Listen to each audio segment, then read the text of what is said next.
ब्रह्मसूत्र ब्रह्मसूत्र ग्रंथ में page number 893 और 893 पेज के ऊपर से 3 नंबर की पंक्ति है। सूत्र आ रहा है 35 नंबर का। तो बात यह चल रही है कि तृतीय अध्याय द्वितीय पाद और तृतीय अध्याय के द्वितीय पाद का यह 7 नंबर का अधिकरण है और इस अधिकरण का नाम है पराधिकरणम। और इस अधिकरण का विचार विषय बताया था कि ब्रह्म से भिन्न और कोई वस्तु नहीं है, ब्रह्म ही एकमात्र अद्वितीय तत्व है। इस बात का निर्णय करने के लिए इस अधिकरण की प्रवृत्ति हुई है। जबकि पूर्व पक्षी ने ब्रह्म से भिन्न कोई वस्तु हो सकती है इस बात की सिद्धि करने के लिए कुछ हेतु दिए थे, सेतुत्व वगैरह।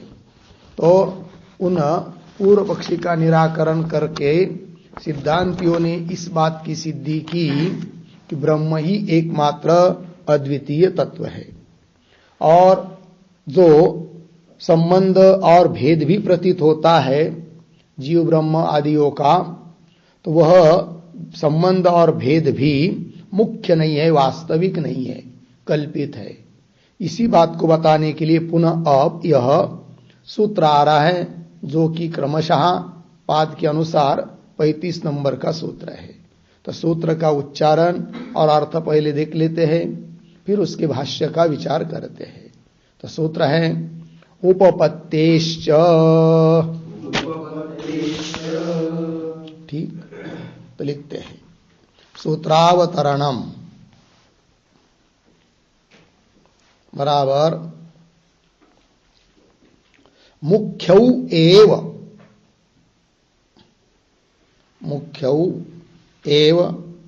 संबंध भेदौ किम न स्यात्।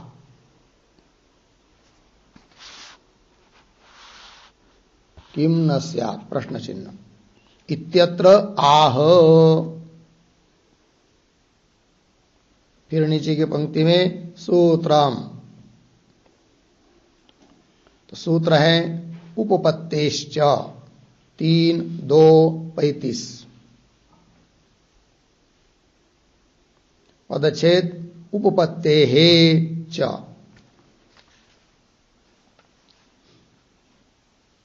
फिर नीचे पदार्थोक्ति बराबर कौंस में लिखिए सुषुप्तौ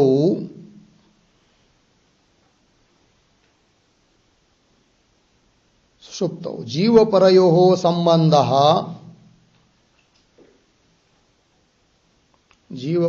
संबंधः वास्तविकः बराबर संयोगादिवत् मुख्यः। संयोगादिवत् मुख्यः न भवति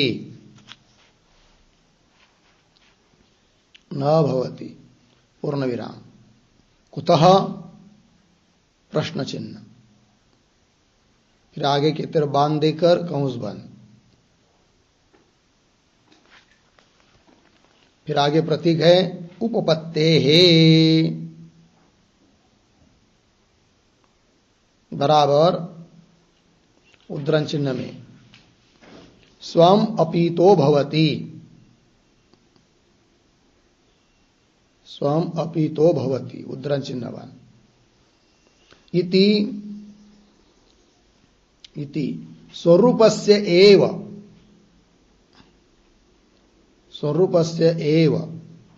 संबंधत्व व्यपदेशोपपत्तेः। संबंधत्व व्यपदेश उपपत्तेः कौंस में लिखिए स्वरूप का ही संबंध रूप से संबंध रूप से व्यपदेश युक्त है, व्यपदेश युक्त है, कंस बंद पूर्ण विराम। फिर आगे प्रतीक च बराबर एवं, आगे भेदः अपि न मुख्यः, भेदः अपि न मुख्यः, अर्धविराम। श्रुति सहस्र विरोधात् इत्यर्थः,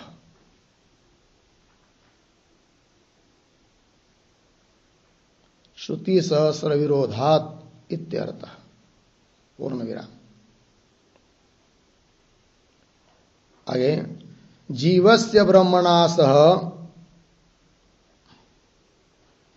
जीवस्य ब्रह्मणा सह स्वरूपेण संबंधः, स्वरूपेण संबंधः भेद निवृत्ति रूपः, भेद निवृत्ति रूपः युज्यते, युज्यते, अर्धविराम। न मुख्यः, न मुख्यः संयोगादि, संयोगादि, अर्धविराम। वस्तुद्वय असत्वात्, वस्तुद्वय असत्वात्, पूर्ण विराम। तथा भेदः अपि, तथा भेदः अपि न स्वतः, न स्वतः, किंतु किंतु औपाधिकः भवति, औपाधिकः भवति, अर्धविराम। एकत्व श्रुतेः इत्यर्थः, एकत्व श्रुतेः इत्यर्थ। ठीक, देखो भाई अर्थ। तो सूत्रावतरण में लिख रहे हैं, तो मुख्यौ एव संबंध भेदौ किम न स्यात्, पूर्व पक्षी प्रश्न कर रहा है कि ये सिद्धांती तुमने ऊपर वाले अर्थात स्थान विशेषात प्रकाश आदिवत इस 34 नंबर के सूत्र में बताया था कि प्रकाश आदि की तरह उपाधि के योग से, उपाधि के संबंध, उपाधि के निमित्त से ही संबंध और भेद का औपचारिक प्रयोग है, उपाधि के कारण, मुख्य नहीं है, औपाधिक है, गौण है, संबंध भी भेद भी। क्यों मुख्य नहीं, ये बताओ। अब प्रश्न कर रहा है पूर्व पक्षी, मुख्यो एव संबंध भेदो किम न स्यात्, तो उत्तर दे रहे सिद्धांती उपपत्ते है, तो औपाधिक भेद मानकर भी संगति लग जाती है, अतः मुख्य मानने की जरूरत भी नहीं है। तो पदार्थोक्ति में लिख रहे हैं, सुषुप्तौ, सुषुप्ति अवस्था में जीव परयो, जीव और परमात्मा का संबंध वास्तविक, अर्थात संयोग आदि की तरह कि जहां पर जरूर अवश्य दो की अपेक्षा होती है, इस प्रकार का संबंध नहीं है, न भवति। क्यों, उपपत्ति है, श्रुति बताती है कि औपचारिक संबंध है, कहने भर के लिए संबंध है, जिसको दूसरी भाषा में कह सकते हैं स्वरूप संबंध है, क्योंकि कभी वियोग हुआ ही नहीं जीव परमात्मा का, उपाधि के कारण वियोग जैसा लगा किंतु है नहीं। अतः जब उपाधि का लय होता है तो संबंध भी होता है, वो स्वरूप संबंध है। श्रुति स्वयं कहती है क्या, स्वम अपितो भवति, अपने ही को प्राप्त हो जाता है, ये बताया। इसका मतलब भेद पहले नहीं था, तो स्वाभाविक अभेद है, स्वरूप संबंध है, इसको गौण संबंध कह सकते हैं, क्योंकि संबंध न होते हुए भी संबंध कहना पड़ रहा है, ये उसका अर्थ। इति स्वरूपस्यैव संबंधत्व व्यपदेश उपपत्ति है, स्वरूप ही संबंध है ऐसा व्यपदेश करने से, निर्देश करने से उपपत्ति हो जाती है। स्वरूप का ही संबंध रूप से व्यपदेश है, एक बात हो गई। इसी प्रकार भेद के लिए भी बोल रहे, च एवं भेद अपि न मुख्य, भेद भी मुख्य नहीं है। उपाधिकृत ही है, गौण है। बोलेंगे क्यों? यदि मुख्य भेद मानेंगे, वास्तविक भेद मानेंगे तो श्रुति सहस्त्र विरोधात, हजारों श्रुतियों के साथ क्या होगा? विरोध होगा। इसलिए जीव परमात्मा का संबंध और भेद दोनों भी औपचारिक है, उपाधिकृत है, गौण है, मुख्य नहीं। वही आगे और स्पष्ट कर रहे हैं। जीवस्य ब्रह्मणा सह स्वरूपेण संबंध, जीव का ब्रह्म के साथ स्वरूप संबंध है। और वो भी स्वरूप संबंध इसलिए कहना कि भेद निवृत्ति रूप है, भेद नहीं रहता है। युज्यते न मुख्य संयोग आदि। क्यों?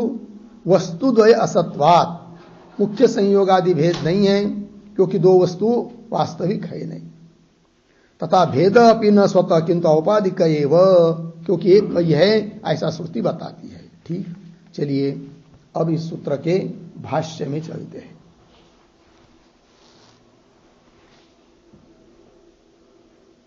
उपपद्यते च अत्र ईदृशः एव संबंधः न अन्यादृशः स्वम अपि तो भवति इति ही स्वरूप संबंधम एनम आमनन्ति स्वरूपस्य च अनपायित्वात्।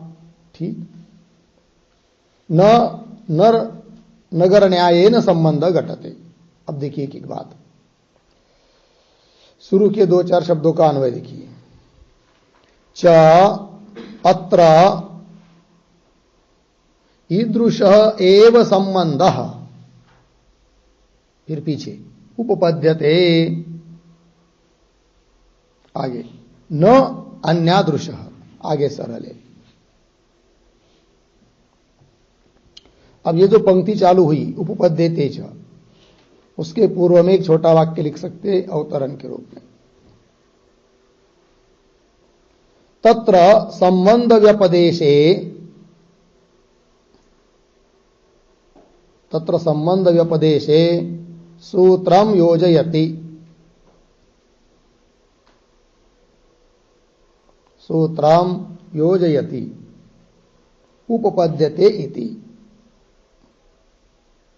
ठीक, तत्र संबंध व्यपदेशे, संबंध का निर्देश में सूत्र क्यों घटा रहे हैं? तो पंक्ति को देखिए अन्वय के अनुसार। च और अत्र ईदृश एव संबंध, अत्र, अत्र मतलब, अत्र शब्द का अर्थ लिखिए। अत्र मतलब ब्रह्मात्मनोः,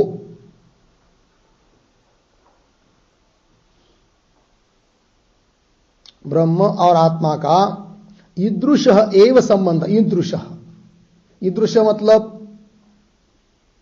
ईदृश अर्थात गौण, औपचारिक किंवा स्वरूप संबंध।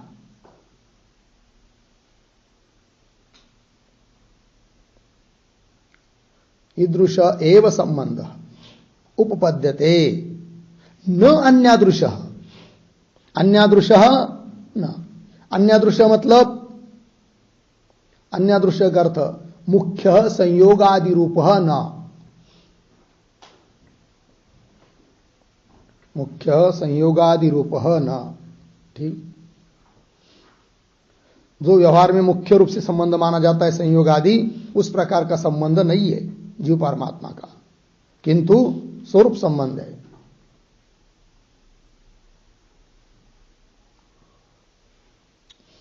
गौण संबंध है।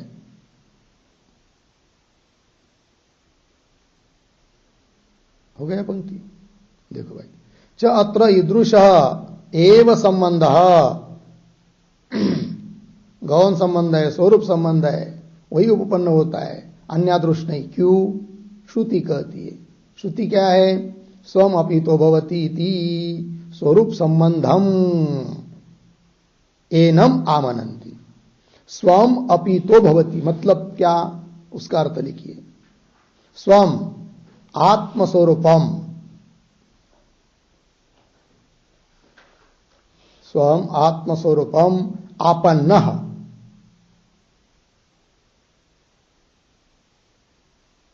सुषुप्तः भवति इत्यर्थ। ठीक, सोया हुआ पुरुष स्वम आत्मस्वरूपम, अपने आत्मस्वरूप को ही प्राप्त हुआ है, ऐसा बोला जाता है। अपने में ही अपने को प्राप्त कर लेता है। इति ही स्वरूप संबंध, इसी को कहते स्वरूप संबंध। स्वरूप ही उनका संबंध है वस्तुता, है कि नहीं। संयोग आदि ऐसा मुख्य संबंध नहीं, ये कहना। स्वरूप संबंधम एनम आमनंती, एनम जीवम, एनम का अर्थ करना है जीवम, आमनंती कथयंती, शास्त्र कहता है, श्रुतियां कहती है। क्यों? स्वरूपस्य च अनपायित्वात् अविनाशित्वात्, स्वरूप कभी नष्ट नहीं होता है, ठीक। अतः जीव का ब्रह्म के साथ संबंध हुआ मतलब जीव नष्ट हुआ तब संबंध हुआ, ऐसा कुछ नहीं है। स्वरूपस्य च अनपायित्वात्। अच्छा, और दूसरा संबंध कैसा नहीं घटता है? तब कह रहे न नर नगर न्यायेन संबंध घटते, नर नगर न्यायेन संबंध न घटते। नर नगर, नर मनुष्य, नगर कोई गांव, उनका जैसा संबंध होता है वैसा यहां नहीं है। उनका क्या होता है? तो नगर और नर मनुष्य, इनका पहले वस्तुता वियोग रहता है, बाद में वो आदमी उस गांव में चला जाता है, तब उनका संयोग हो जाता है। हो सकता है पुनः उसका वियोग भी हो जाता है, क्योंकि वस्तुता वो दोनों स्वरूपता भिन्न ही है। इस प्रकार का जीव और परमात्मा का संबंध नहीं है, क्योंकि उनका पहले कभी वियोग हुआ ही नहीं है। वियोग भेद आदि जो भी दिखाई दे रहा है वो उपाधि के कारण, और उपाधि हट गई तो स्वरूपता एक ही है। इसलिए उनका अभेद संबंध है, स्वरूप संबंध है, संयोग आदि संबंध नहीं है, ये कह दिया। न नगर न्यायेन संबंध घटते। ठीक, आगे चलिए। उपाधिकृत स्वरूप तिरोभावात्तु स्वम अपीतो भवति इति उपपद्यते। ठीक है, तो ये जो पंक्ति है उपाधिकृत इत्यादि, उसके पूर्व में एक वाक्य, संबंधस्य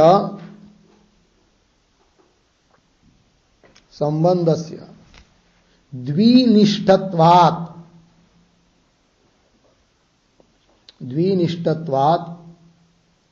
एकस्मिन् अयोगम आशंक्य आह उपाधिकृत इति।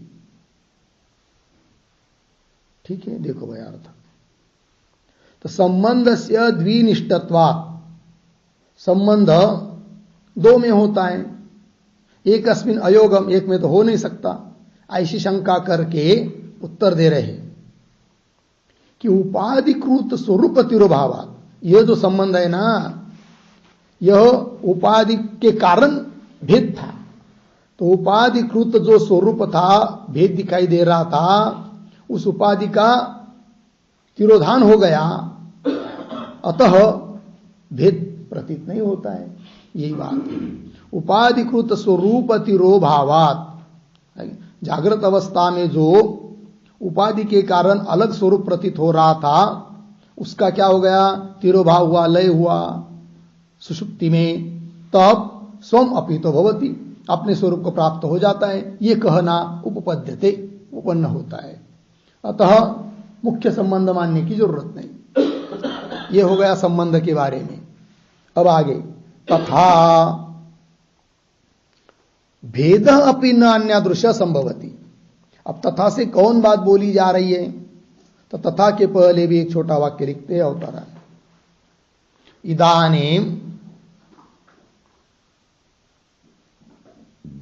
इदानीम औपचारिकम भेदम आदाय, औपचारिकम भेदम आदाय सूत्रम योजयति, सूत्रम योजयति तथा इति। ठीक, जैसे ऊपर संबंध के बारे में बोल दिया, अब औपचारिक भेद को लेकर, गौण भेद को लेकर सूत्र को घटा रहे हैं। तथा भेद अपि, यथा संबंध तथा भेद अपि न अन्यादृश। अन्यादृश न संभवति। अन्यादृश मतलब अनौपाधिक घटपटवत। अन्यादृश पद है ना यहां पर। तथा भेद अपि न अन्यादृश संभवति। अन्यादृश मतलब अनौपाधिक, उपाधि रहित घट और पट का भेद जैसा होता है कि जो उपाधिकृत नहीं है, इस प्रकार का भेद यहां पर जीव ब्रह्म का नहीं है। ठीक है, उपाधि के बिना भेद नहीं है तो उपाधि के कारण है, और उपाधि के कारण होता है वो कल्पित भेद होता है, वास्तव नहीं, ये बात। तथा भेद अपि न अन्यादृश्य संभवति। काबर जर यदि घटपट की तरह उपाधि के बिना भी भेद मानेंगे, वास्तव भेद मानेंगे, तो दिक्कत आएगी। क्या? बहुतर श्रुति प्रसिद्ध एकेश्वरत्व विरोधात। ठीक है, बहुतर श्रुति, बहुत सारी श्रुतियों में जो बात प्रसिद्ध है, क्या? एकेश्वरत्व, अद्वितीय परमात्मा, ईश्वर अद्वितीय है, ये श्रुति बताती है, उसके साथ विरोध होगा। अतः अनौपाधिक भेद नहीं है तो भेद उपाधिकृत है, ये बात हो गई। आगे चलिए। तथा च श्रुति ही एकस्यापि आकाशस्य स्थानकृतम भेद व्यपदेशम उपपादयति। ठीक है, तो ये जो पंक्ति है तथा च श्रुति इत्यादि, तो तथा च के पहले एक वाक्य अवतरण, श्रौतानाम व्यपदेशानाम, श्रौतानाम व्यपदेशानाम मुख्यार्थत्वम, मुख्यार्थत्वम अभ्युपगंतव्यम, अर्धविराम, न औपचारिकत्वम, न औपचारिकत्वम इति आशंक्य, इति आशंक्य, अर्धविराम। आगे, नायम नियमः,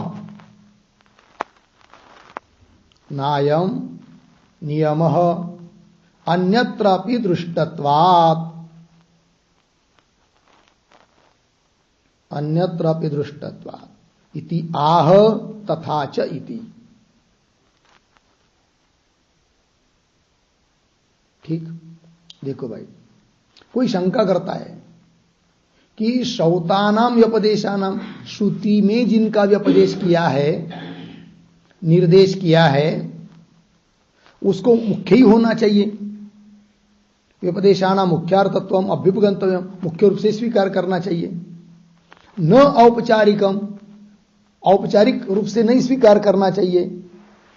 और तुम तो श्रुति ने बताया है उसको औपचारिक रूप से ले रहे कि संबंध भी औपचारिक है, भेद भी औपचारिक है, गौण है, उपाधिकृत है, मुख्य नहीं मान रहे, ये की बात हो गई। तब उत्तर दे रहे नायम नियम, ये कोई नियम नहीं है कि जो श्रुति ने बताया वो मुख्य ही हो, क्योंकि औपचारिक भेद को भी, औपचारिक संबंध को भी बताती है कौन? श्रुति। बोध होने के लिए, ब्रह्म बोध कराने के लिए कुछ भी प्रक्रिया कर सकती है। अतः श्रुति ने बताया इसलिए मुख्य ही हो, ये बात नहीं है, क्योंकि अन्य जगह भी इस प्रकार का औपचारिक भेद वगैरह श्रुति ने बताया है, तो यहां पर भी वैसा मान लेंगे। ये कह रहे सिद्धांति नायम नियम अन्यत्रापि दृष्टत्वात्, तो उसी को स्पष्ट कर रहे तथाच भाष्य में। तथाच श्रुति ही एकस्य अपि आकाशस्य, व्यवहार में आकाश वस्तुतः एक ही है, तो भी स्थानकृताम भेद व्यपदेशम उपपादयति। स्थानकृतम, स्थान शब्द का अर्थ उपाधि, स्थानकृतम मतलब उपाधिकृतम, घटाकाश, मठाकाश, पटाकाश, इस प्रकार उपाधि को लेकर भेद व्यपदेशम उपपादयति, व्यपदेश निर्देश, भेद के निर्देश का उपादन प्रतिपादन करती है। तो जैसे आकाश में भेद न होते हुए भी औपाधिक भेद का, औपचारिक भेद का कथन कर रही है श्रुति, उस प्रकार जीव और ब्रह्म में भी वास्तविक भेद नहीं है, तो भी लोक बुद्धि में बैठा हुआ जो भेद है उसका अनुसरण करते हुए कहते हैं कि औपचारिक भेद है, वस्तुतः है नहीं किंतु तुमको दिखाई देता है तो औपचारिक है, गौण है, उपाधिकृत है। यह श्रुति का अभिप्राय है। उपपादयति बोलेंगे कौन श्रुति है? जो कि आकाश का उपाधिकृत भेद बताती है, उसी प्रकार परमात्मा का जीव का भी उपाधिकृत भेद बताती है। श्रुति तो बताओ, तो श्रुति दे रहे यह अयम बहिर्धा पुरुषात् आकाश छांदोग्य 3:12-7।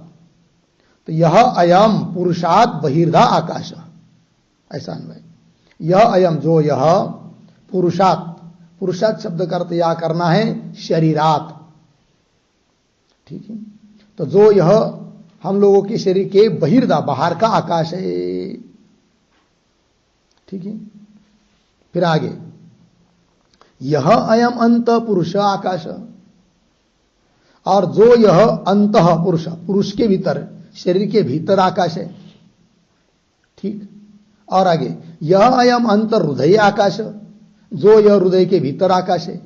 तो देखो भाई, तो शरीर के बाहर आकाश बताया, शरीर के अंदर आकाश बताया, हृदय के भीतर आकाश बताया। वस्तुतः आकाश एक है, तो भी उपाधियों को लेकर आकाश का भेद श्रुति कर रही है, औपचारिक भेद। उसी प्रकार ब्रह्म जीव का वास्तविक अभेद है, वास्तविक भेद नहीं है, तो भी उपाधि को लेकर औपचारिक भेद श्रुति बताती है। अतः जो श्रुति ने बताया वो मुख्य ही हो, ऐसा कोई नियम नहीं कर सकते। लग गया अर्थ? तो चलिए भाई, इति ये हो गया 35 नंबर के सूत्र का भाष्य। आगे चलते, आगे सूत्र आ रहा है 36 नंबर का। तो सूत्र का उच्चारण और अर्थ देख लेंगे। तो सूत्र है तथान्य प्रतिषेधात्, ठीक है। चलिए सूत्र का अर्थ लिख लेते हैं। तो लिखेंगे सूत्रावतरणम बराबर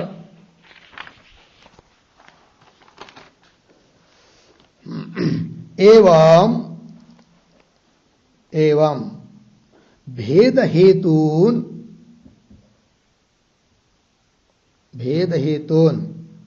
सेत्वादि व्यपदेशान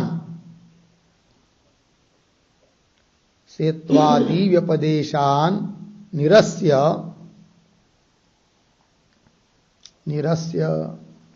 संप्रति स्वपक्षे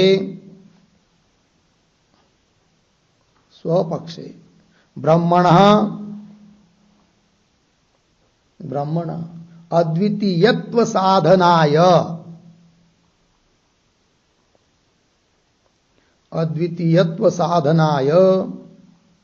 ह्यत्वंतरम आह।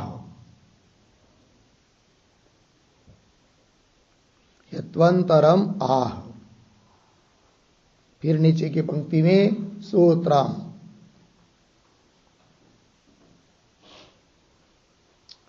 तथान्य प्रतिषेधात् 3:2-36 पदच्छेद तथा अन्य प्रतिषेधात्,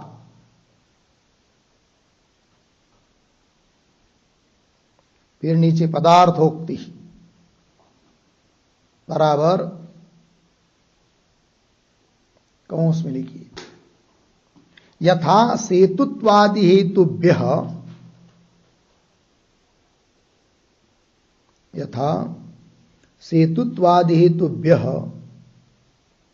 न अन्य वस्तु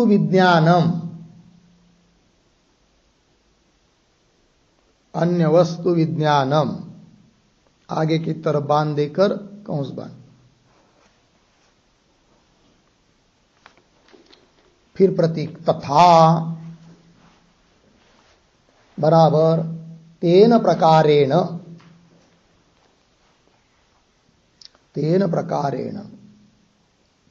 अर्धविराम या पूर्ण विराम कर दीजिए। आगे उद्धरण चिन्ह में आत्मा एव अधस्तात्, उद्धरण चिन्ह बन आत्मा एव अधस्तात्। आगे इत्यादि वाक्यैः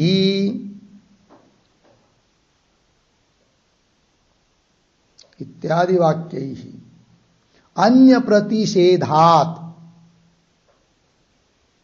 अन्य प्रतिषेधात् बराबर अन्यस्य वस्तुनः,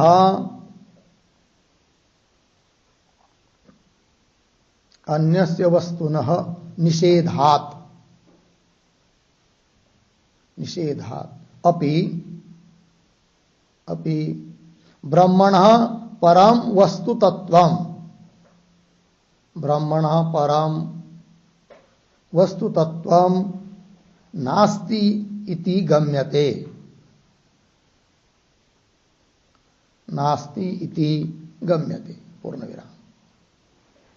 अतः ब्रह्म एव अद्वितीयम्, ब्रह्म एव अद्वितीयम् इति सिद्धम। ठीक है, देखो भाई अर्थ। तो सूत्रावतरण में लिख रहे हैं एवं भेद हेतुन सेत्वादि उपदेशान, भेद के कारण भेद बताने वाले सेत्वादि व्यपदेश, सेत्वादियों का निर्देश, उनका निराकरण किया पीछे। अब संप्रति स्वपक्षे, अपने पक्ष में, अर्थात ब्रह्म को अद्वितीयत्व सिद्ध करने के लिए हेत्वंतरम आह, अद्वितीय एकमात्र ब्रह्म ही है। दो पक्ष, पूर्व पक्ष अपना पक्ष मतलब सिद्धांत पक्ष। पूर्व पक्षी क्या कह रहा था कि ब्रह्म से भिन्न और कोई वस्तु है, वो पर पक्ष हुआ। और अपना पक्ष मतलब ब्रह्म से अतिरिक्त और कुछ नहीं है, एकमात्र अद्वितीय ब्रह्म ही है, यह अपना पक्ष हुआ। तो उसको सिद्ध करने के लिए और हेतु दे रहे हैं सूत्र के माध्यम से। तब सूत्र आया तथान्य प्रतिषेधात, फिर पदार्थोक्ति में लिख रहे तथा को लगाने के लिए यथा कहना पड़ेगा। तब बोल रहे यथा, जिस प्रकार सेतुत्वादि हेतुभ्य न अन्य वस्तु विज्ञानम, सेतुत्वादि हेतुओं के द्वारा, हेतुओं से अन्य वस्तु की सिद्धि नहीं हो पाई, तथा उसी प्रकार तेन प्रकारेण, क्या अन्य प्रतिषेधात, अन्य का निषेध भी किया है श्रुति ने, इसलिए भी ब्रह्म से भिन्न और कोई वस्तु सिद्ध नहीं हो सकती।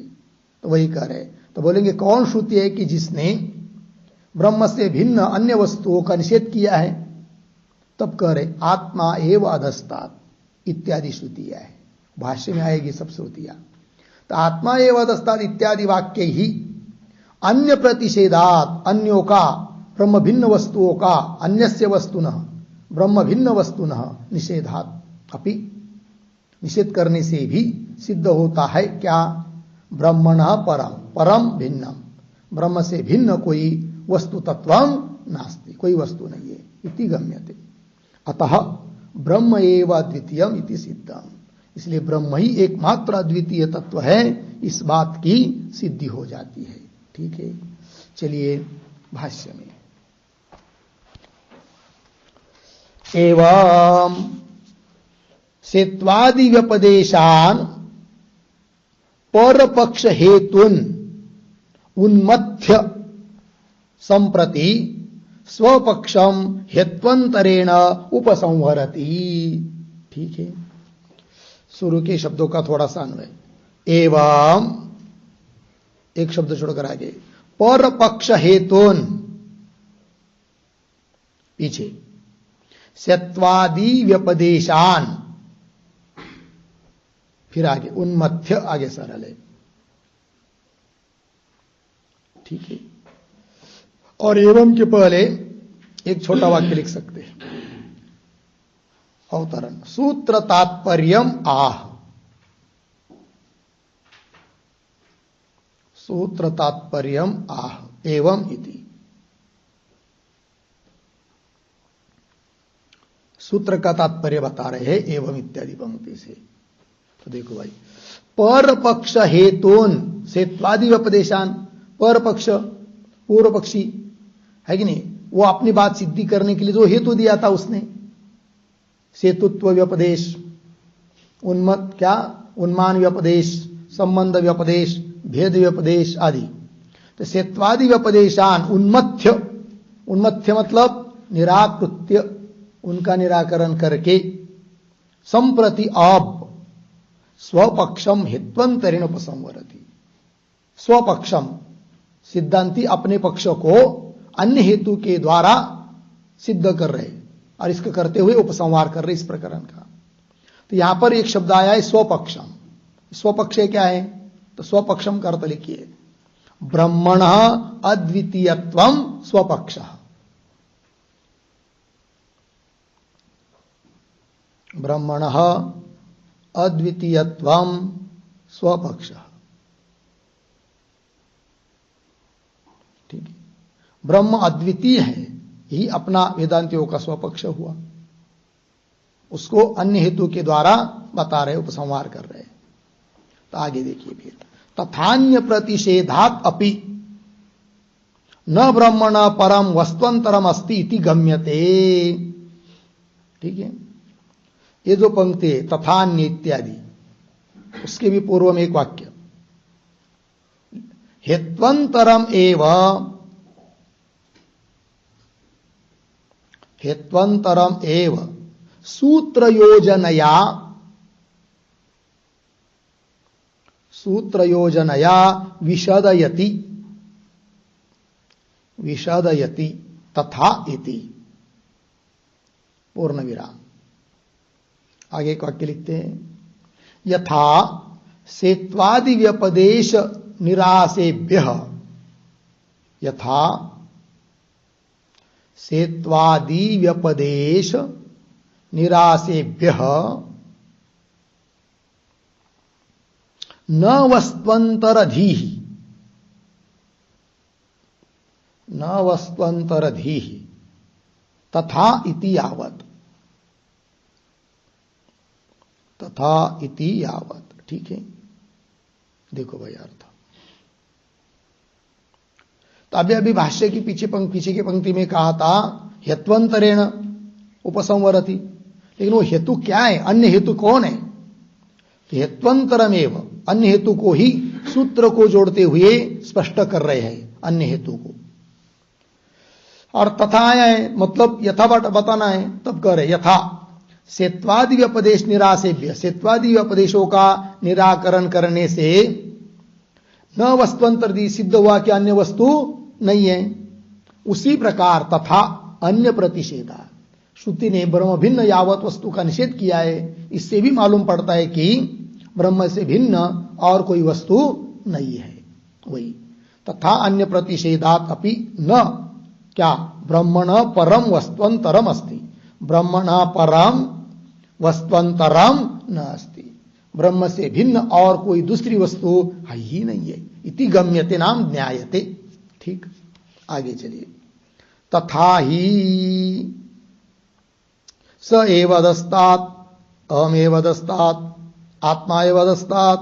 ठीक है, अलग अलग श्रुतियां है। देखो भाई तथा ही, अब तथा ही करके क्या करें?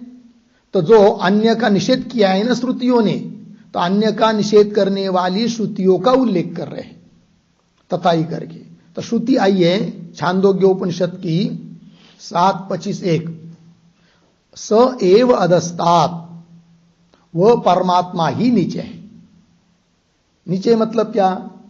एक श्रुति का वहां पर एक छोटा सा टुकड़ा यहां पर दिया है, वहां की पूरी श्रुति देखेंगे तो वहां बताया है कि वह परमात्मा ही नीचे है, परमात्मा ही ऊपर है, परमात्मा ही पीछे है, परमात्मा ही आगे है, परमात्मा ही इधर है, परमात्मा ही उधर है, सभी और परमात्मा ही है।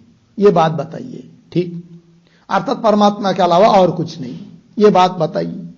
अच्छा, फिर आगे तो बोलेंगे परमात्मा से और कुछ नहीं, किंतु मैं तो हूं ना, मैं जीव। तब कह रहे नहीं नहीं अहम एव अधस्तात्, दूसरी श्रुति में आ रहा है वही पर प्रकरण में 7:25-3, अहम एव अधस्तात्, वहां पर भी पूरा आया है। वहां पर मैं ही नीचे हूं, मैं ही ऊपर हूं, मैं ही आगे हूं, मैं ही पीछे हूं, मैं ही दक्षिण तरफ हूं, मैं ही उत्तर तरफ हूं, सभी और मैं ही हूं। ये बात बताइए। ठीक है, अच्छा, फिर इसके बाद और एक उसके आगे आता है आत्मा एव अधस्तात्, वहां पर भी ये सब बात बताइए कि आत्मा ही नीचे है, ऊपर है, आगे है, पीछे है, इधर है, उधर है, सभी ओर से आत्मा ही है। इसका मतलब जो परमात्मा है वही मैं हूं, जो मैं हूं वही मैं आत्मा हूं, और मेरे के अलावा, परमात्मा के अलावा, ब्रह्म के अलावा और दूसरा कुछ नहीं है। सभी अन्यों का निषेध कर दिया, ये इसका मतलब हुआ। तो वही दिया है, आत्मा एव अधस्तात्। आगे, सर्वम तम परादात यो अन्यत्र आत्मनः सर्वम वेद। बृहदारण्यक 2:4-6। ठीक है। श्रुति के पदों का थोड़ा अन्वय, अंतिम में आया है सर्वम, उसके पीछे आत्मनः, उसके पीछे अन्यत्र, उसके पीछे यह, फिर अंतिम में वेद, फिर पुनः शुरू में तम, उसके पीछे सर्वम, आगे पराधात। ठीक है। और ये जो श्रुति है उसके पीछे एक वाक्य लिखिए अवतरण के रूप में, निंदा अनुपपत्त्या, निंदा अनुपपत्त्या भेद निषेधम दर्शयति। भेद निषेधम दर्शयति सर्वम इति। ठीक है। देखो भाई, तो भेद देखने वाले की निंदा की है, उस निंदा की अनुपपत्ति से भी मालूम पड़ता है कि भेद का निषेध है। यदि भेद का निषेध नहीं होता तो निंदा भेद को देखने वाले की निंदा क्यों की जाती? तो निंदा की है तो उसकी संगति तब लगेगी जब भेद का निषेध मानेंगे, तभी तो निंदा उपपन्न होगी कि ठीक है भाई, भेद देखने वाले की निंदा की है, क्योंकि भेद ही नहीं है तो भी भेद देख रहा है तो निंदा। तो वही कह रहे, फिर क्या है निंदा?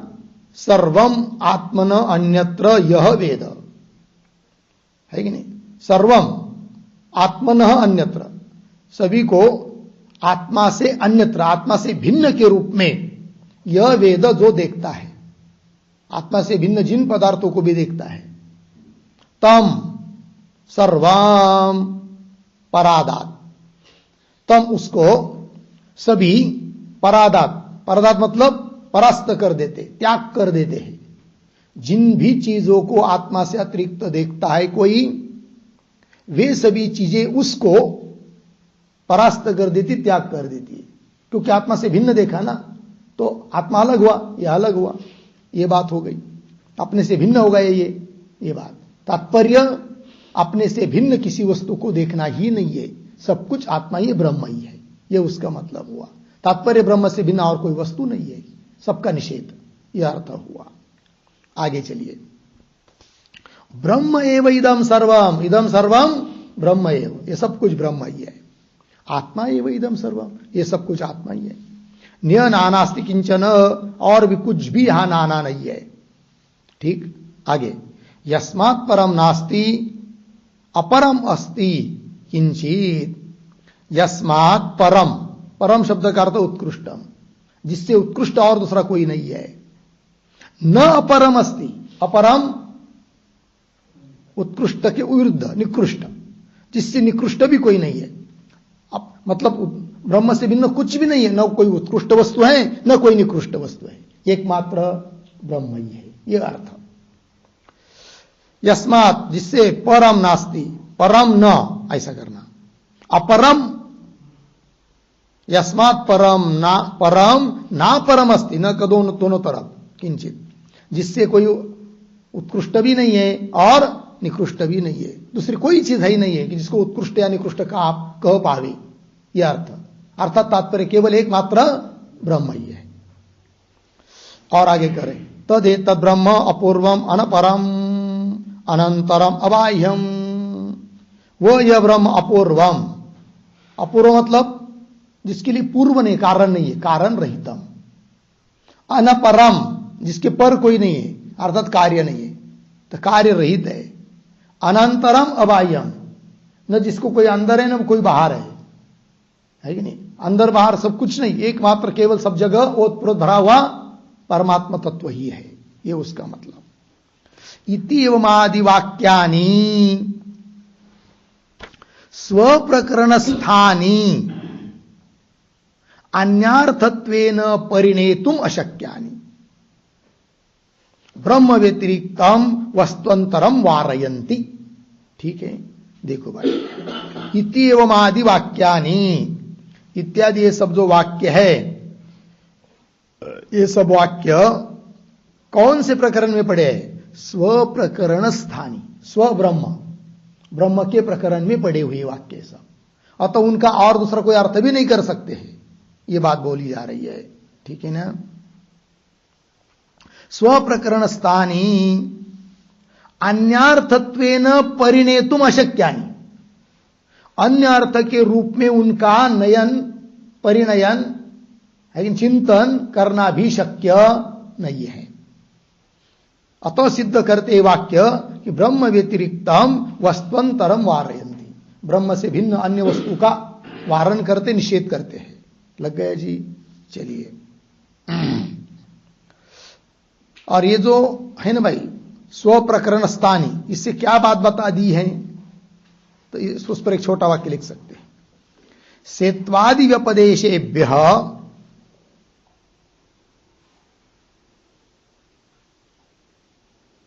सेत्वादि व्यपदेशेभ्य अत्र दर्शित वाक्यानाम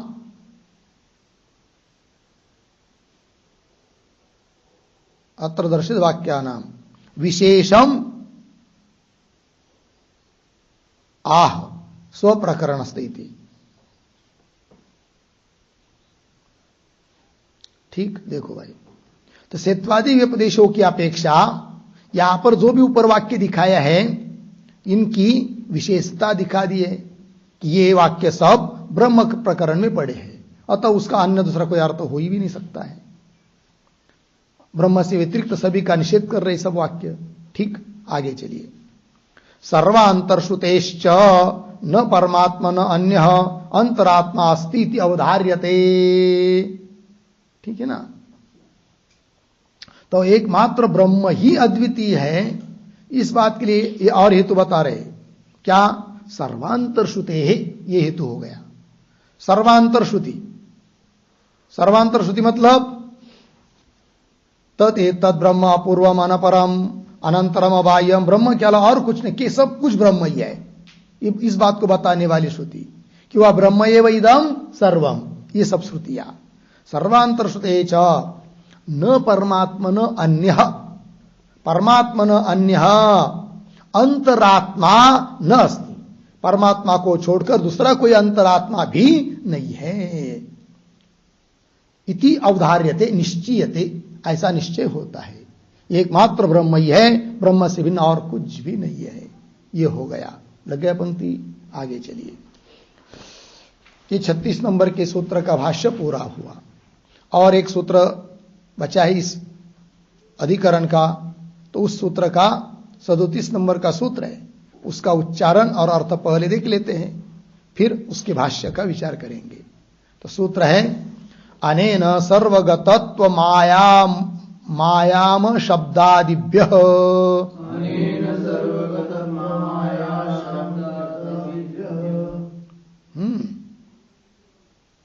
तो लिखेंगे सूत्रावतरणम बराबर ननु एवं ब्रह्मणः अद्वितीयत्वे सिद्धे, ब्रह्मणः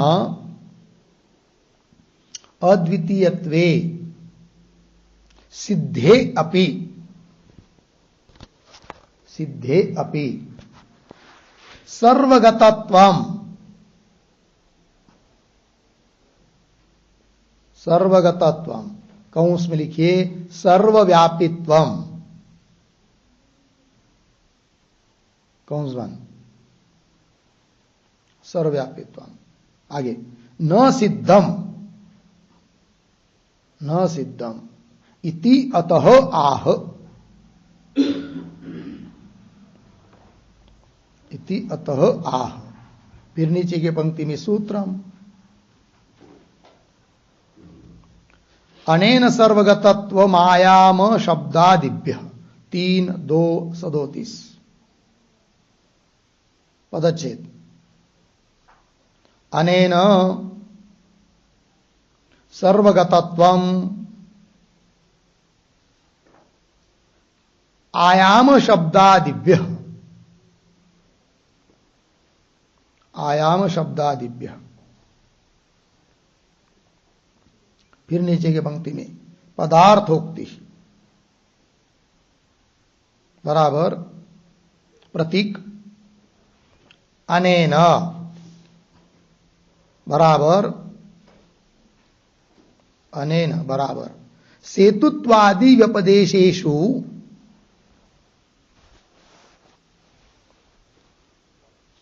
सेतुत्वादि व्यपदेशेषु मुख्यत्वस्य मुख्यत्वस्य वस्त्वन्तरस्य च वस्त्वन्तरस्य च प्रतिषेधेन प्रतिषेधेन अर्धविराम पुनः प्रतीक सर्वगतत्वम सर्वगतत्वम बराबर ब्रह्मणः सर्वगतत्वम सिद्धम भवति।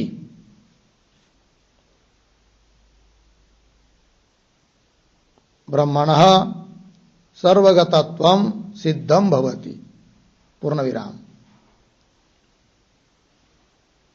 कौंस में लिखेंगे सेतुत्वादि व्यपदेशेषु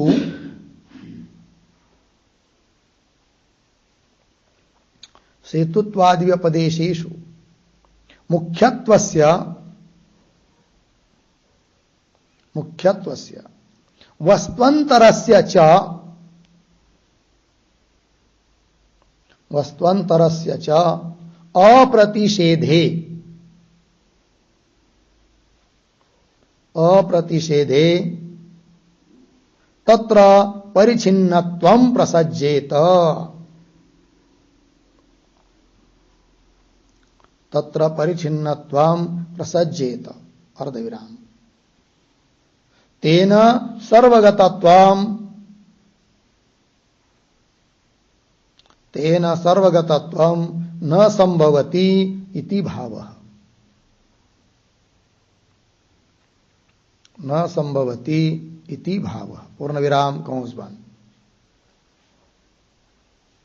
आगे दूसरे कौंस में लिखिए तथा, फिर आगे की तरफ बांध देकर कौंस बंद। आगे प्रतीक है आयाम शब्दादिभ्य, आयाम शब्दादिभ्य बराबर उद्धरण चिन्ह में आकाशवत् सर्वगतश्च नित्य, आकाशवत् सर्वगतश्च नित्य उद्धरण चिन्ह बन इत्यादि व्यापकत्ववाचकः इत्यादि व्यापकत्ववाचकः अयम आयाम शब्दः अयम आयाम शब्दः अर्धविराम। तस्मात् अपि सर्वगतत्वं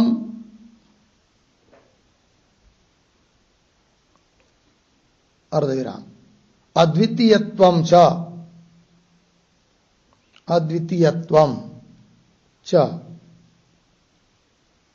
तदन्यत्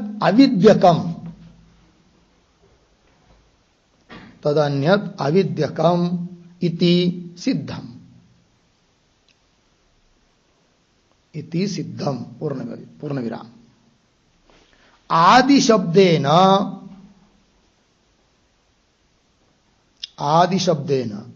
उद्धरण चिन्ह में नित्य सर्वगत स्थानु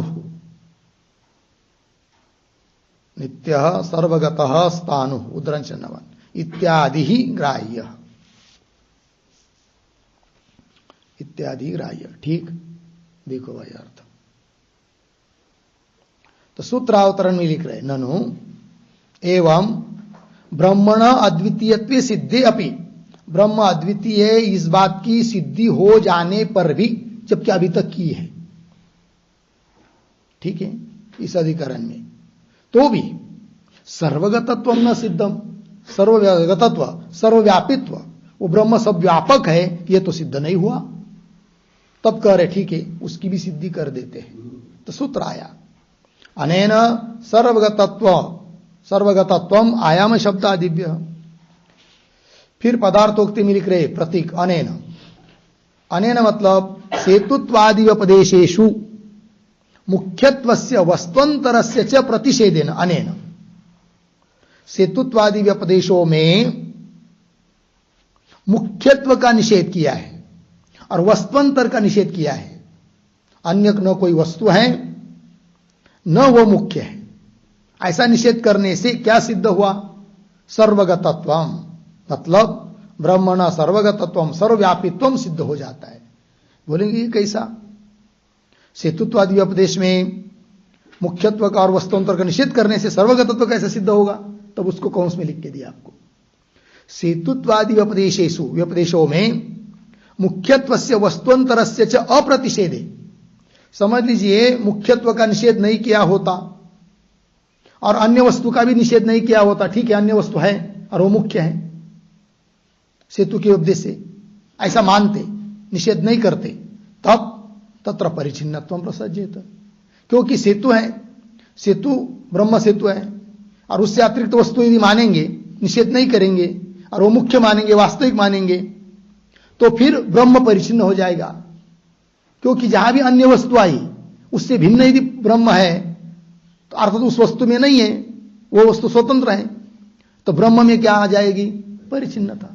और जहां परिचिन्न आती है वह सर्वगतत्व है, सर्वव्यापित्व है, ये बोल नहीं सकते।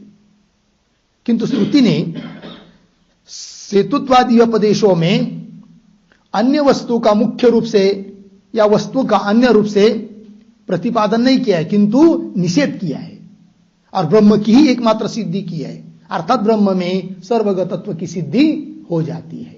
ये बात सेतुत्वादि उपदेशेषु मुख्यत्वस्य वस्तुअंतरस्य च अप्रतिषेधे तत्र परिचिन्नत्वं प्रसज्येत। परिचिन्नता आ जाएगी तेन, और परिचिन्नता आ जाने से सर्वगतत्व न संभवति, सर्वगतत्व की सिद्धि नहीं होगी। ठीक, अच्छा, तथा, तथा मतलब कैसे? आयाम शब्दादि, आयाम शब्दादियों से भी यह बात सिद्ध होती है कि ब्रह्म सर्वगत है, सर्वव्यापी है। तो बोलेंगे आयाम शब्द का क्या अर्थ है भाई? और कौन श्रुति है? तो आकाशवत सर्वगतश्च नित्य, आकाश की तरह सर्वव्यापक है, परमात्मा नित्य है इत्यादि व्यापक वाचक अयम आयाम शब्द। अयम शब्द करते व्यापक, तो आयाम शब्दादि में मतलब व्यापक वाचक शब्दादियों के द्वारा व्यापकता बताने वाले जो शब्द है कि जो श्रुति में आए हैं उनसे भी ब्रह्म की सर्वगतता, सर्वव्यापिता सिद्ध होती है, ये उसका मतलब हुआ। इत्यादि व्यापकत्ववाचक अयम आयाम शब्द लगल। तस्मात् अपि, उससे भी सर्वगतत्वम अद्वितीयत्वम च, सर्वगतत्व और अद्वितीयत्व सिद्ध हो जाता है। और तदन्यत, उस ब्रह्म से भिन्न अन्य जो भी है वो अविद्यक है, कल्पित है, अनिर्वचनीय है, इति सिद्धम। अच्छा, ये बात हो गई। किंतु सूत्र में आयाम शब्दादिभ्य, आदिभ्य आदि पद आया है, आदि पद से क्या लेंगे? तब बता रहे आदि शब्दे न नित्य सर्वगतः स्थाणु इत्यादि श्रुतियां का संग्रह कर लेंगे। ठीक है, चलिए फिर ये हो गया भाई। अब चलते इस सूत्र के भाष्य में। तो भाष्य को देखिए। अनेन सेत्वादि व्यपदेश निराकरणेन अन्य प्रतिषेध समाश्रयेण च सर्वगतत्वम अपि आत्मन सिद्धम भवति। हो गया जी। सूत्र का स्पष्टीकरण कर रहे हैं इस पंक्ति में। तो देखिए, अनेन प्रतीक है, अनेन का अर्थ कर रहे हैं सेत्वादि व्यपदेश निराकरणेन एक, और अन्य प्रतिषेध समाश्रयेण च दो। अनेन के दो अर्थ हुए। तो इन दो से क्या सिद्ध होगा? तब कह रहे च सर्वगतत्वम अपि आत्मनः सिद्धम भवति। च आत्मनः सर्वगतत्वम अपि सिद्धम भवति, यह अर्थ है। अब देखिए पंक्ति का अर्थ, अनेन सेत्वादि व्यपदेशों का निराकरण कर दिया, अर्थात सेत्वादि व्यपदेश के बल पर अन्य वस्तु की सिद्धि नहीं होती है, इस बात को बताया। इसका मतलब हेतु का निराकरण कर दिया, अन्य वस्तु की सिद्धि नहीं होने दिया। और इतना ही नहीं, अन्य प्रतिषेध समाश्रय न, समाश्रय आश्रय किया अन्य प्रतिषेध का, अर्थात अन्य का, ब्रह्म भिन्न वस्तुओं का क्या किया है? निषेध किया है। वो भी बात बताई है। इन दो के कारण क्या हुआ? आत्मनः सर्वगतत्वम अपि सिद्धम भवति। आत्मा सर्वगत है, इस बात की सिद्धि हो जाती है कि नहीं? क्यों, कैसे? तब करे आगे, अन्यथा ही तन न सिद्धेत। मिल गया। अन्यथा, अन्यथा मतलब क्या? यदि सेत्वादि व्यपदेश का निराकरण न करते और अन्य प्रतिषेध का भी, अन्य का निषेध किया है, उसका भी आश्रय न करते तो अन्य वस्तु सिद्ध हो जाती, तब तो परिच्छिन्नता आ जाती। जब परिच्छिन्नता आएगी तो सर्वगतत्व सिद्ध नहीं होता। वही कह रहे फिर, अन्यथा ही तत् न सिद्धेत, तत् सर्वगतत्वम न सिद्धेत, ये उसका मतलब है। ठीक है। तो ये जो पंक्ति है अन्यथा ही, तो अन्यथा के पहले एक वाक्य लिख लेते हैं अवतरण के रूप में। सेत्वादि व्यपदेशानाम,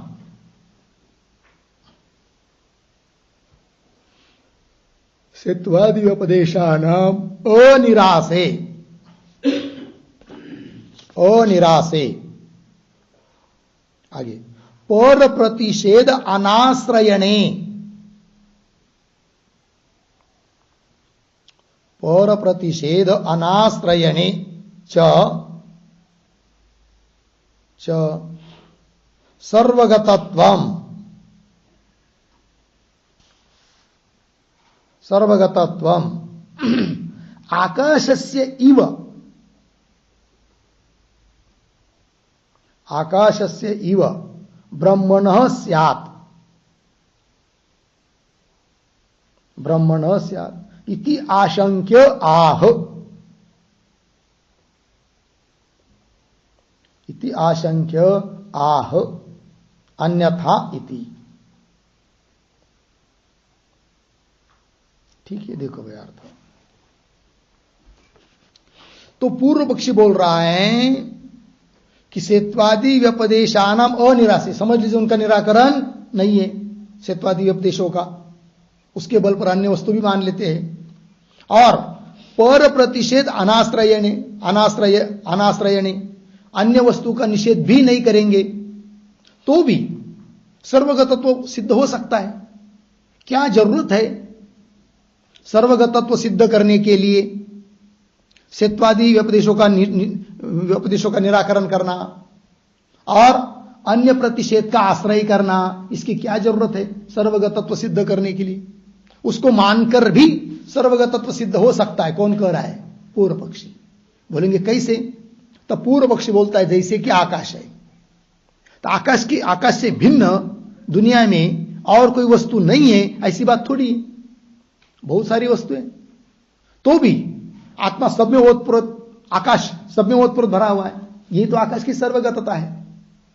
उसी प्रकार आत्मा से भिन्न वस्तु मान लेने पर भी, उन अन्य वस्तु का निषेध न करके भी, तो आत्मा की आकाश की तरह सर्वगतता सिद्ध हो सकती है।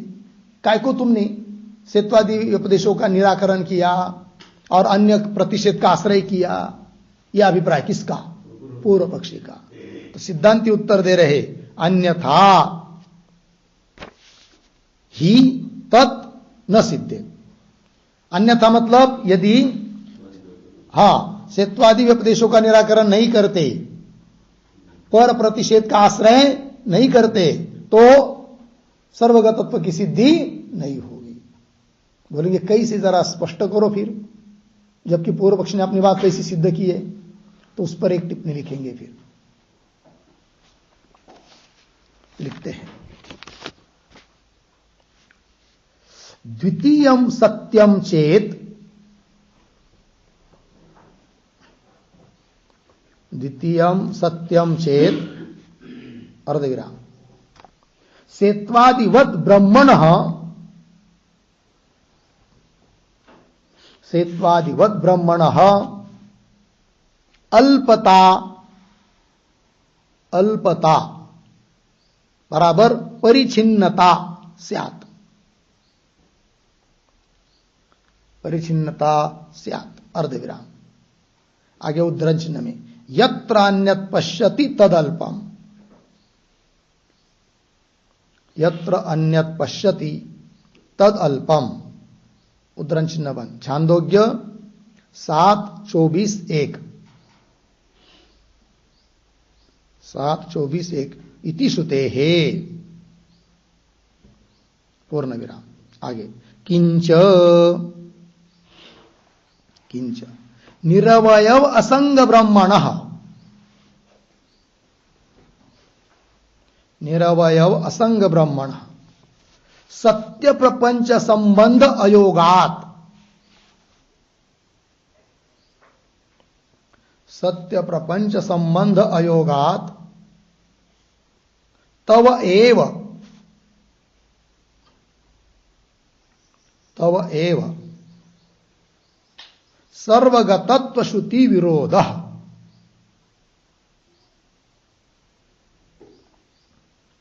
सर्वगतत्व श्रुति विरोधः इति भावः पूर्ण विराम। आगे अध्यस्तम जगत, अध्यस्तम जगत अधिष्ठानेन व्याप्तम, अधिष्ठानेन व्याप्तम अध्यस्तत्वात्, अध्यस्तत्वात् रज्वा व्याप्त सर्पवत्, रज्वा व्याप्त सर्पवत् इति न्यायः। एवं सर्वगतत्वं सिद्धं भवति, सर्वगतत्वं सिद्धं भवति इत्यर्थ हो गया। देखो भाई अर्थ तो भाष्य में लिखा है अन्यथा इतत् न सिद्धित, ठीक है ना।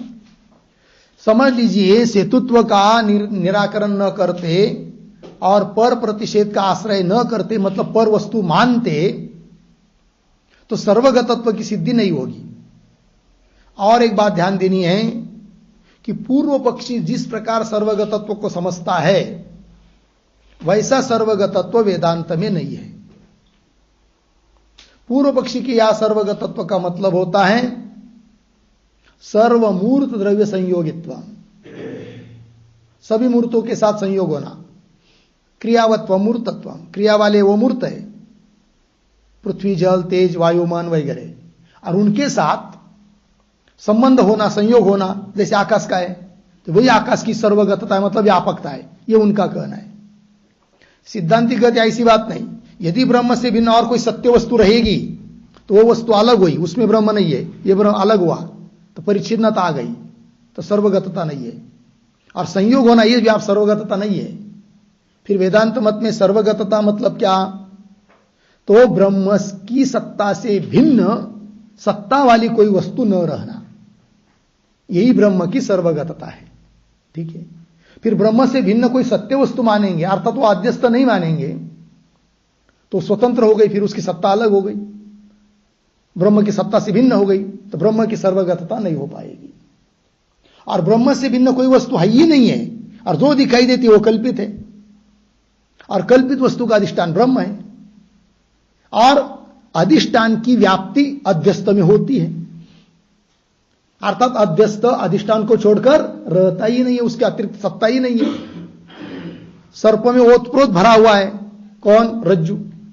उस प्रकार ब्रह्म से अतिरिक्त सत्ता नहीं है किसी चीज की, यही ब्रह्म की सर्वगतता है, व्यापकता है, ठीक। तो पंक्ति देखिए जो टिप्पणी में लिख के दी है, द्वितीयम सत्यम चेत, ब्रह्म से भिन्न दूसरी वस्तु यदि सत्य मानेंगे तो सेत्वादिवत ब्रह्मण अल्पता परिचिन्नता से आप, सेत्वादि की तरह ब्रह्म में भी परिचिन्नता आएगी, अल्पता आएगी। क्योंकि श्रुति भी कहती है यत्र अन्यत पश्यति तदल्पम, जहां अन्य देखता है, अन्य रूप से देखता है, वहां अल्पता आती है। श्रुति भी कह रही है। यह बात हो गई। तो ब्रह्म में सर्वगतता सिद्ध नहीं होगी यदि अन्य का निषेध नहीं करते तो। इसलिए अनेन, अनेन का अर्थ कर दिया है सेत्वादि व्यपदेश का निराकरण करने से और पर प्रतिषेध का आश्रय करने से सर्वगतता सिद्ध हो जाती है। अन्यथा नहीं तो सर्वगतत्व सिद्ध नहीं होगा। कैसे, ये बात अभी बता दी। और आगे किंच, और पूर्व पक्ष के अनुसार यदि सर्वगतता समझेंगे तो वो ठीक नहीं है, तब सर्वगतत्व श्रुति के साथ विरोध ही होगा, अविरोध नहीं होगा।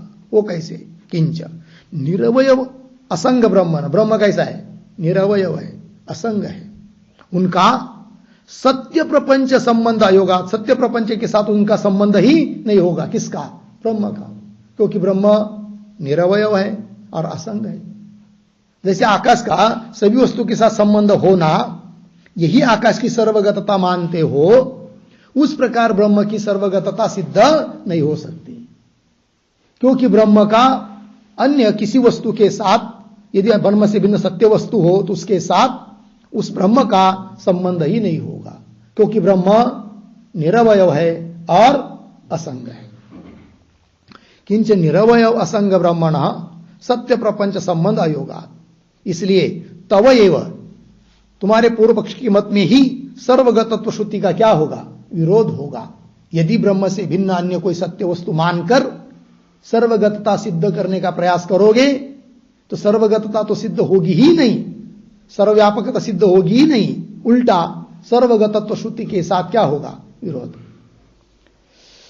फिर हमारे यहां नहीं होता है, क्या न्याय है, युक्ति है, अध्यस्तम जगत पक्ष है, जगत पक्ष है। कैसा जगत, अध्यस्त जगत, अधिष्ठानेन व्याप्तम, अधिष्ठान कौन है, ब्रह्म, उससे व्याप्त है। क्यों, जगत कैसा है, अध्यस्त है, इसलिए, क्योंकि जो जो अध्यस्त वस्तु होती है वह अधिष्ठान से व्याप्त होती है। उदाहरण, रज्वा व्याप्त सर्पवत, रज्जु से व्याप्त है कौन, सर्प, क्योंकि सर्प अध्यस्त है। इति न्याय, ये युक्ति हुई। तो इस रूप से ब्रह्म से भिन्न कोई वस्तु न मानने पर, जो है वो ब्रह्म में कल्पित है ऐसा मानने पर, ब्रह्म की सर्वगतता सर्वव्यापकता भी सिद्ध होती है। वही कह रहे, एवं सर्वगतत्वम सिद्धम भवति इति। हो गया जी। चलिए आगे भाष्य में, अन्यथा ही तत् न सिद्धेत। आगे चलिए, स्यत्वादि व्यपदेशेषु ही मुख्येषु अंगीक्रियमाणेषु परिच्छेद आत्मन प्रसज्जेत। क्यों, सेत्वादीनाम एवं आत्मकत्वात्। ठीक, देखो भाई अर्थ थोड़ा सा अन्वय करते हैं। शुरू के 2-3 शब्द सरल है। सेत्वादि व्यपदेशेषु ही मुख्येषु अंगीक्रियमाणेषु, फिर एक शब्द छोड़कर आत्मनः, पीछे परिचिन्नता, आगे प्रसज्जेत।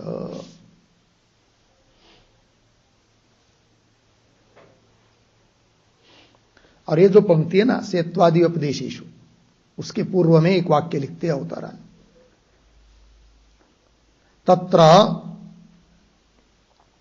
तत्र सेत्वादि व्यपदेश अनिरासे,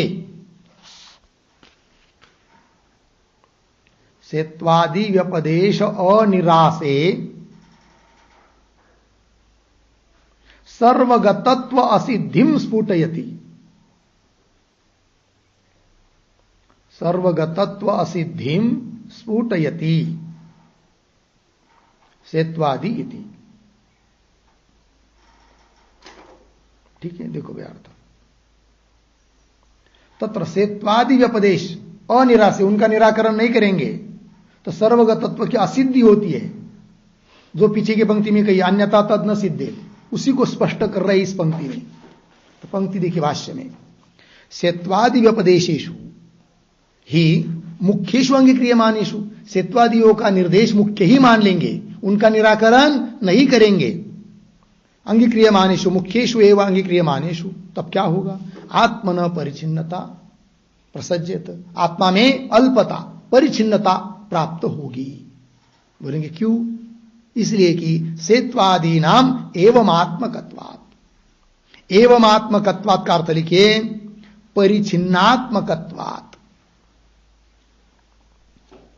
एवं आत्मकत्वात् मतलब परिचिन्नात्मकत्वात्। सेत्वादि जो है वो कैसे होते? परिचिन्न स्वरूप ही होते हैं, और उनका निराकरण किया नहीं, मुख्य मान लिया, आत्मा रूप से तो मुख्य है, तब तो परिचिन्नता आएगी किसमें? आत्मा में।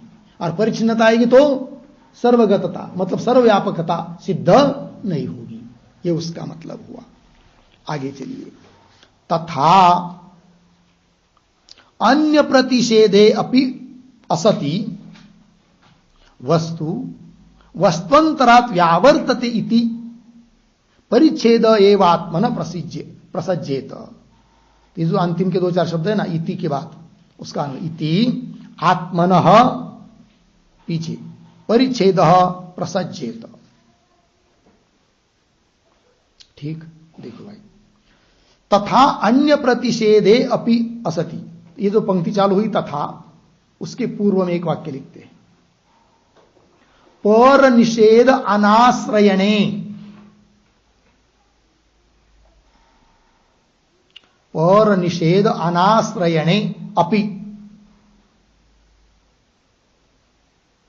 अपि सर्वगतत्वम असिद्धम,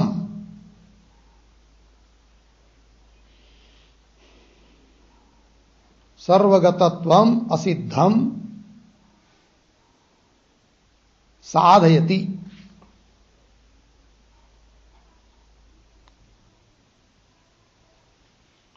ठीक है, तथा इति अर्थ देखिए, पर निषेध अनाश्रय ने, अन्य वस्तु का निषेध का आश्रय नहीं करेंगे, अनाश्रय ने निषेध नहीं मानेंगे, है वस्तु पर ऐसा मानेंगे, तब अपि तो भी सर्वगतत्वम असिद्धम, कि वह सर्वगतत्वस्य असिद्धिम साधयति, सर्वगतत्व की असिद्धि है इस बात की सिद्धि कर रहे हैं सिद्धांती भाष्यकार भगवान। तथा इत्यादि पंक्ति से, तो पंक्ति को देखिए, तथा अन्य प्रतिषेधे अपि असति, अन्य वस्तुओं का प्रतिषेध निषेध नहीं मानते हैं तो असति, तब क्या होगा?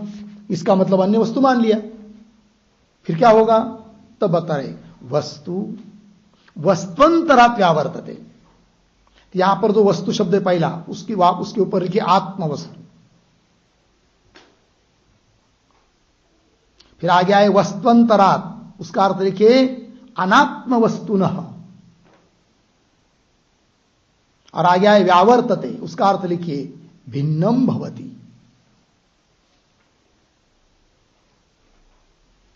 भिन्नम भवति, ठीक है, सरल अर्थ, एक वस्तु दूसरी वस्तु से भिन्न होती है, तो यहां पर भी फिर वस्तु मतलब आत्म वस्तु, वस्तुअंतरात् अन्य वस्तु से व्यावर्तते भिन्न हो जाएगी, तब क्या होगा? आत्म वस्तु भी अन्य वस्तु से भिन्न होगी, तो आत्मनः परिच्छेद एव प्रसज्येत, आत्मा क्या होगा? आत्मा में परिचिन्नता आएगी, और जहां परिचिन्नता है वहां सर्वगतता मतलब सर्वव्यापकता कहां से होगी? फिर नहीं होगी, ये बात। आगे चलिए, अब सर्वगतत्वं च अस्य आयाम शब्दादिभ्य विज्ञायते, ठीक है ना। ये जो पंक्ति है सर्वगतत्वम, उसके भी पहले एक वाक्य लिखते हैं, अवतरण, ननु सर्वगतत्वे सिद्धे, सर्वगतत्व सिद्धि, सर्वगतत्वे सिद्धे सति एतत् उपपादनम युज्यते, एतत् उपपादनम युज्यते अर्धविराम, तदेव कथम, तदेव कथम इति अतः आह, इति अतः आह सर्वगतत्वम इति, ठीक है, देखो व्यर्थ, ननु सर्वगतत्व सिद्धे सति, सर्वगतत्व पहले सिद्ध हो तब तो ये तुम्हारा उपादान ठीक है। क्या? सेतुत्व उपदेश का निराकरण किया, पर प्रतिषेध का आश्रय किया, अतः उससे भी सर्वगतत्व सिद्ध हो जाता है। पहले सर्वगतत्व तो हो आत्मा में, तब ये सब बात बनेगी। वही कह रहे ननु सर्वगतत्वे सिद्धे सति एतत् उपादान युज्यते तदेव कथम तदेव सर्वगतत्वम एव कथम। तब उत्तर दे रहे भाष्य पंक्ति से, क्या? सर्वगतत्वम च अस्य आत्मन ब्रह्मण आयम शब्दादिभ्य विज्ञायते। इस ब्रह्म में सर्वगतता है, सर्वव्यापकता है, यह बात आयम शब्दादि से मालूम पड़ते हैं, जानी जाती है। तो बोलेंगे आयाम शब्द मतलब क्या? तब कह रहे आयाम शब्द व्याप्ति वचन शब्द। आयाम शब्द का मतलब व्याप्ति वचन शब्द, मतलब उसका भी अर्थ लिखिए। व्याप्ति वचन मतलब व्यापक वाचक शब्द, व्यापकता बताने वाला शब्द। तो बोलेंगे कौन है ऐसा व्यापकता बताने वाला शब्द? तब दे रहे यावान वा अयम आकाशः तावान एष अंतर्हृदये आकाशः। एक श्रुति हुई, आकाशवत् सर्वगतश्च नित्यः जायान दिवः जायान आकाशात् नित्य सर्वगतस्तानुः अचलः अयम सनातनः इति एवमादयः ही श्रुति स्मृति न्यायाः। ठीक, देखो एक एक बात। यावान वा अयम आकाश, जितना बड़ा यह आकाश है। कौन सा आकाश? भौतिक आकाश, पंचमहाभूतों में एक विद्यमान है ना आकाश, वह आकाश कि जितना बड़ा यह आकाश है, तावान उतना ही बड़ा येषः अंतः येषः अंतर्हृदय आकाश, यह हृदय के भीतर आकाश का, हृदय के भीतर वाला आकाश भी उतना ही बड़ा है कि नहीं? तो अंतर्हृदय आकाश, यह आकाश शब्द का अर्थ परमात्मा, हृदय के भीतर वाला आकाश अर्थात परमात्मा भी उतना ही बड़ा है, यह बताया। तो व्यापकता कहने वाला शब्द भी यहां पर है, इससे भी सर्वगतता सिद्ध होती है। ठीक, और दे रहे आकाशवत् सर्वगतश्च नित्य, आकाश की तरह सर्वगत है और नित्य है परमात्मा। और जायान दिवः, दिवः शब्द का अर्थ लिखिए स्वर्गात। जायान मतलब बड़ा, यह आत्मा स्वर्ग से भी बड़ा है। आगे जायान आकाशात, आकाश से भी बड़ा है। फिर कैसा है? नित्य, नित्य है। सर्वगत मतलब सर्वव्यापक है। स्थानु स्थिर है। अचल क्रिया रहित है। अयम सनातन, यह अनादि अनंत है। ठीक है, अनादि काल का जुना है, पुराना यह आत्मा है। इति एवमादय ही श्रुति स्मृति न्याय, इस प्रकार की यह सब श्रुति भी बताइए और स्मृति भी बताइए, है कि नहीं? तो नित्य सर्वगत स्थानु रचलो यम सनातन कहा का वाक्य है, भगवत गीता अर्थात स्मृति का वाक्य है, और पीछे वाली श्रुति के वाक्य है। तो श्रुति के वाक्य हुए ना पीछे, जायान दिवः आकाशवत् सर्वगत नित्य इत्यादि श्रुति हुई, और नित्य सर्वगत स्थानु रचलो एवं सनातन भगवद गीता 2:24 स्मृति हुई। इति एवं आदय श्रुति स्मृति न्यायाः, है कि नहीं? सर्वगतत्वम आत्मन अवबोधयन्ति, न्यायाः आत्मनः सर्वगतत्वम अवबोधयन्ति, आत्मा की सर्वगतता का बोध कराते हैं, ये बात बता दिया। ठीक, यहां पर एक पद आया है न्यायाः, उस पर एक टिप्पणी लिखते हैं। सूत्रे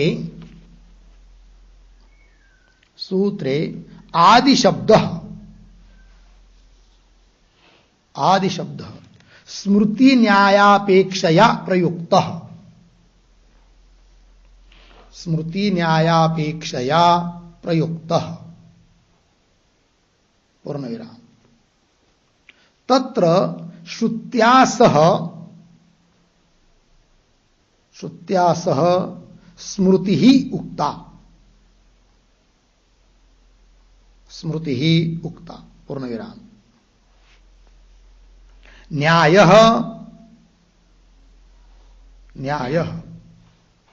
परिच्छिन्नत्वे सति परिचिन्नत्वे सति अनित्यत्व प्रसंगादि लक्षणः, अनित्यत्व प्रसंगादि लक्षणः पूर्ण विराम। अद्वैतत्वे अपि, अद्वैतत्वे अपि अनिर्वचनीय प्रपंच अवभासस्य, अनिर्वचनीय प्रपंच अवभासस्य ब्रह्म अधिष्ठानतया, ब्रह्म अधिष्ठानतया ब्रह्म संबंधात, ब्रह्म संबंधात ब्रह्मणः, ब्रह्मण सर्वगतत्व सिद्धि ही भवति, सर्वगतत्व सिद्धि ही भवति इत्यपि द्रष्टव्यम। ठीक, देखो भाई अर्थ। सूत्रे, सूत्र में आयाम शब्दादि व्यादि शब्द आया था, तो आदि शब्द किसकी अपेक्षा से कहा गया है सूत्र में? तब करे स्मृति और न्याय। जैसे श्रुति है तो उस प्रकार स्मृति भी है, न्याय भी है। उनमें से श्रुत्या स स्मृति उक्ता, भाष्य में श्रुति भी बताई स्मृति भी बताई, किंतु न्याय तो नहीं बताया। फिर न्याय क्या है? न्याय मतलब युक्ति, वो क्या है? तो परिचिन्नत्वे सति, यदि आत्मा को ब्रह्म को परिचिन्न मानेंगे तो अनित्यत्व प्रसंगादि लक्षण, अनित्यत्व की प्राप्ति होगी, अतः उसको आत्मा को परिचिन्न नहीं कर सकते, इससे सर्वगतता सिद्ध हो जाती है। ये युक्ति हुई, ये बात। अच्छा, और आगे अद्वैतत्व अपि, और अद्वैत एकमात्र ब्रह्म है, उसमें प्रपंच प्रतीत होता है, वो अनिर्वचनीय है। तो अनिर्वचनीय प्रपंचावभासस्य, अनिर्वचनीय प्रपंच की जो प्रतीति है उसमें ब्रह्म अधिष्ठानतया, उसका अधिष्ठान कौन है? ब्रह्म है। और अधिष्ठान होने के कारण ब्रह्म का उसके साथ संबंध है, ब्रह्म की सत्ता से अतिरिक्त अनिर्वचनीय प्रपंच है नहीं है। इससे भी ब्रह्मणः सर्वगतत्व सिद्धि, ब्रह्म सर्वगत है, सर्वव्यापी है, इस बात की सिद्धि हो जाती है। तो सर्वगतता भी सिद्ध हो गई श्रुति स्मृति और न्याय के बल पर, ये हो गया। ठीक है, तो इसके साथ साथ ये 37 नंबर के सूत्र का भाष्य पूरा हुआ और यह अधिकरण भी यहां पर समाप्त हुआ। अब इस पाद का एक अंतिम 8 नंबर का अधिकरण बचा है, उसका विचार हम लोग कल करेंगे। ओम पूर्णमदः पूर्णमिदं पूर्णात् पूर्णमुदच्यते पूर्णस्य पूर्णमादाय पूर्णमेवावशिष्यते। ओम शांति शांति शांति।